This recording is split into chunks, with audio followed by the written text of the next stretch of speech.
Alors, quand on regarde les événements intervenus à Tripoli, dans la ville libanaise de Tripoli, depuis quelques mois maintenant, il va de soi que l'on a eu tendance, que beaucoup de médias ont eu tendance à vouloir classer les différents protagonistes en deux clans majeurs, à savoir les Alaouites qui seraient, du fait de leur affiliation confessionnelle, des pro-syriens, et les sunnites qui seraient pour leur part bien plus en phase avec la majorité parlementaire libanaise, étant donné que celle-ci est chapeautée par le courant du futur, qui est un courant ou une formation d'obédience, ou formée en tout cas de membres à majorité sunnite, et donc le leader lui-même, donc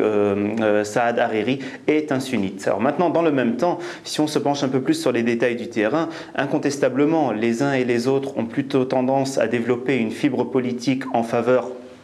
ou plus en faveur, avec les Syriens pour ce qui concerne les Alaouites et avec le courant du futur et la majorité parlementaire libanaise pour ce qui concerne les sunnites. Mais dans le même temps, je crois qu'il faut également être conscient de ce qu'à la base, on ne peut pas non plus continuer à n'opposer les gens que par rapport à leurs affiliations pro- ou anti-syriennes. C'est-à-dire que certes, c'est un critère politique qui a son importance, mais dans le même temps, et sur le terrain une fois encore, il va de soi que c'est plutôt la vision que développent les unes et les autres de ces communautés par rapport à l'avenir des perspectives libanaises qui pose fondamentalement problème, et qui pose problème de manière très large. Donc la portée des relations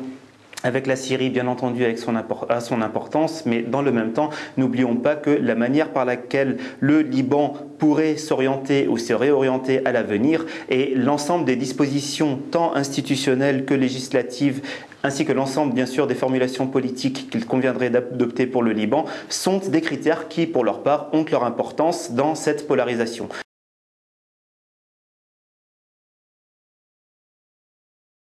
Alors bien entendu, pour savoir si cet attentat de Tripoli ou ce nouvel attentat de Tripoli est un message adressé aux plus hautes autorités de l'État, il faudrait savoir au préalable qui est le responsable de cet attentat ou de ces attentats, puisqu'il ne faut pas oublier qu'en l'occurrence, le mois dernier, on avait eu le même type d'attentat qui avait visé des militaires libanais. Alors je dirais que dans l'aboutissement, même si on ne peut pas encore savoir qui est vraiment responsable de ce type d'attentat, ce qui demeure certain, c'est que bien entendu, d'une part, les orientations du gouvernement libanais ou du président libanais Michel Soleiman pourrait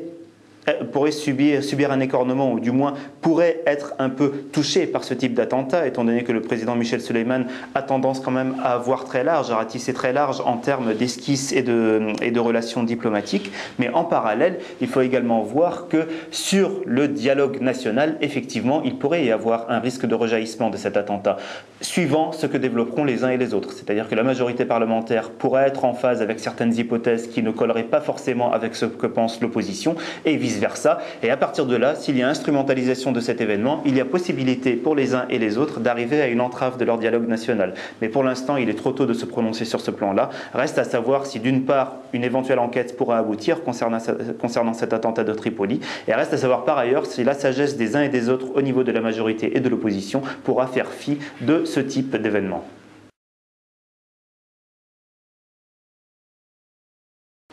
Alors, je ne crois pas que Tripoli soit le seul déterminant pour l'avenir et la stabilité du Liban. C'est plutôt une situation exacerbée de manière générale sur le territoire libanais qui prévaut, et quand bien même on a des exceptions localisées, bien entendu. Maintenant, en parallèle, je crois que certes, les Syriens continuent à être vus comme les fauteurs de troubles potentiels pour ce qui concerne les évolutions du Liban. Maintenant, n'oublions pas qu'en parallèle, la Syrie elle-même vient de connaître un attentat similaire, et qui a touché d'ailleurs une représentation, ou qui semble avoir visé une représentation de ses forces de sécurité, une représentation ou un bâtiment de ses forces de sécurité. Mais je crois que dans l'état actuel des choses, la Syrie au contraire a montré qu'elle tenait à avoir de bonnes relations avec le Liban, ce quand bien même elle ne serait pas d'accord avec l'ensemble des orientations que pourrait développer le Liban, si du moins ces orientations pourraient se retourner à son encontre. Donc je dirais qu'une fois encore, la Syrie est capable de tels troubles. Dans le même temps, une déstabilisation de la donne libanaise ne manquerait pas d'avoir pour répercussion une déstabilisation de la donne prévalant en Syrie. Et c'est en ce sens qu'à mon avis, il faut quand même nuancer cette responsabilité potentielle syrienne, et plutôt voir que de manière générale, les ennemis du Liban peuvent se trouver à l'extérieur du régime, à l'extérieur du territoire, bien entendu, mais il demeure également des pistes internes au Liban qui peuvent avoir intérêt à fomenter de tels troubles.